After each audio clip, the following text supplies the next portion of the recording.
My favourite breakfast is traditional Japanese breakfast. Really buttery mashed potato. I'm obsessed with cream. It's like my favourite thing in the world.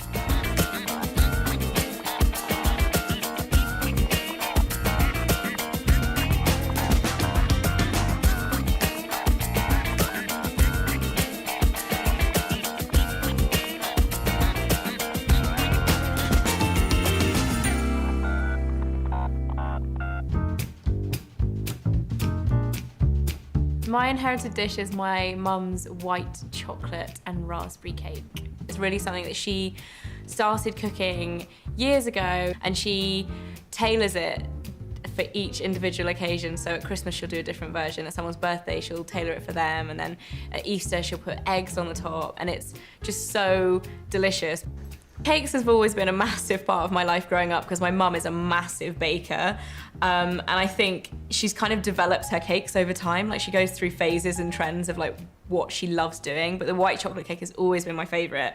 And I think in this picture here it makes me laugh because there are actually 3 cakes visible in this picture. You can only see about half of the table, but there are 3 different cakes for somebody's birthday. And in every kind of birthday photo over the years, there are some amazing cakes, whether it's a princess cake, a train cake, or since we've been a little bit more grown up, the white chocolate ones. There's always something kind of different and fun on the table.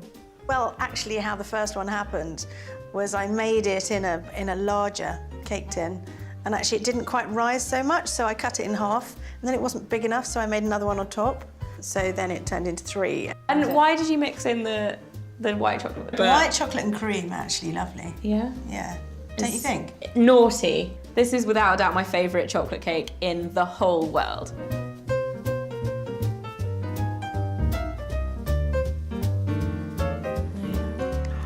Oh. Did we both do that?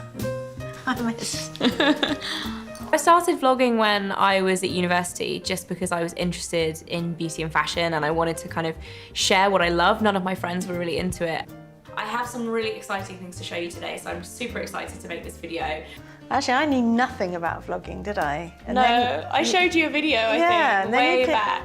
You came home and said, I really want to make this video about putting makeup on. So but you still haven't got any money because you were at university at the time, weren't you? When you started, people were saying, oh, you know, when's your daughter going to get a proper job?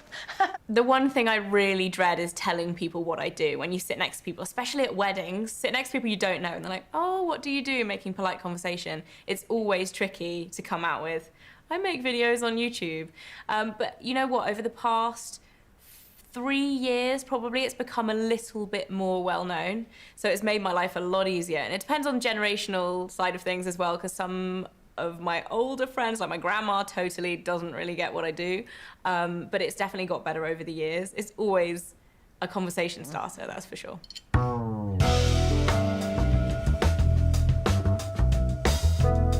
Lasagna is actually a recipe that my mum used to cook as well, but it's something that I've kind of adapted to my taste, really. She used to put nutmeg in it and used to be a bit more kind of creamy, whereas I really like spicy food, so I love cooking it with chili. Sometimes I even put some sweet chili in it to make it a little bit sweeter. It's also a really good just vegetarian version of it that I really like, so it's definitely something that like I would like to pass down for future generations, and something I really like cooking as well because it's a bit different. Like, it always surprises people because they're not used to a chicken lasagna. It seems weird when you first think about it, and spinach and the mushrooms all together, but it's so, so delicious.